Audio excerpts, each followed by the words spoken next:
Nag-iisip ba kayo ng negosyo pero wala kayong formal educational background sa negosyong gusto nyong simulan? Pwede nga bang magtagumpay sa ganyan? Well, panoorin natin ang success story ni Salve Paparon na isang political science and law school graduate pero ngayon ay roll-up door business owner na kasama ang kanyang partner. Let's all watch this. Halos lahat ng business establishments ay nagpapakabit ng roll-up door.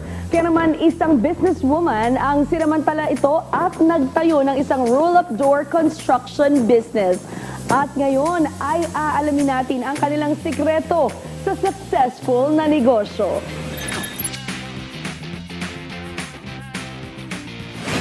Hi, Ms. Salve. Hi, good morning. Good morning. To start off, tell us more something about your business. Construction Services was founded in July of 2018.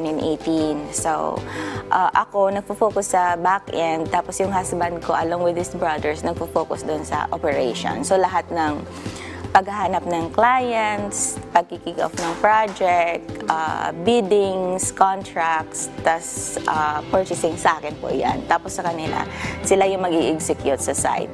Anong background mo before this? Ay, ako kasi yung education ko talaga Pol-Sci and Law School. Hanggang?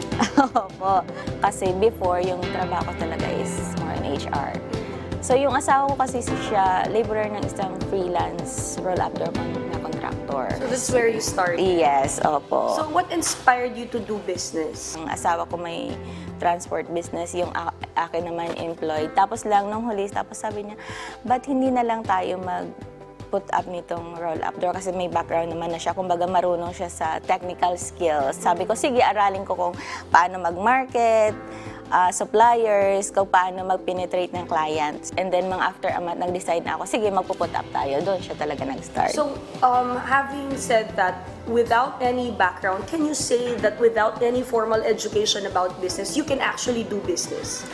Exactly. Kasi well, lahat naman ngayon na free naaaral mo siya online. So lahat kumbaga for free, magiging resourceful ka lang. We want to know, ano yung naging struggles and challenges along the way? In 2018, nung nag-start talaga kami, ang client namin is dalawa lang. So parang hindi namin siya finocus kasi syempre, kung siya yung magiging source of income mo talaga, magugutom ka. Two clients, sa panghinaan ka ba ng loob? Hindi, kasi ako naman noon, tuloy, kumbaga kumikita siya. The next year, sabi ko, gusto kong i-penetrate yung multinational companies kasi kapag na-focus ka lang sa homeowners, pa isa-isa, sabi ko, mag-penetrate ako ng market yung multinational companies. So, inayos lahat.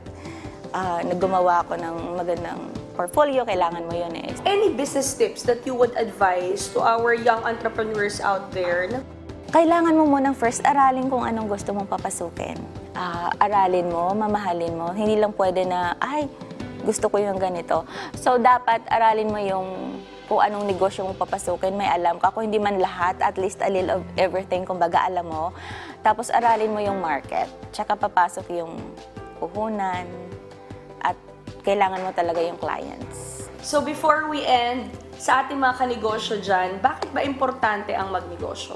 Hindi ko naman talaga inisip na maging negosyante, no? Kasi iba yung inaral ko, iba yung gusto ko sanang tahakin. Pero lang, siguro na isip naman ni Lord na kapag itong business na pinasok ko, instead na makatulong sa few, mas maraming natutulungan. Kasi family nag-i-employ ka ng family.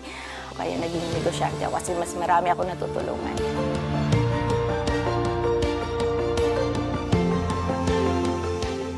Sabi nga, nobody's perfect. Lahat tayo ay may faults and weaknesses.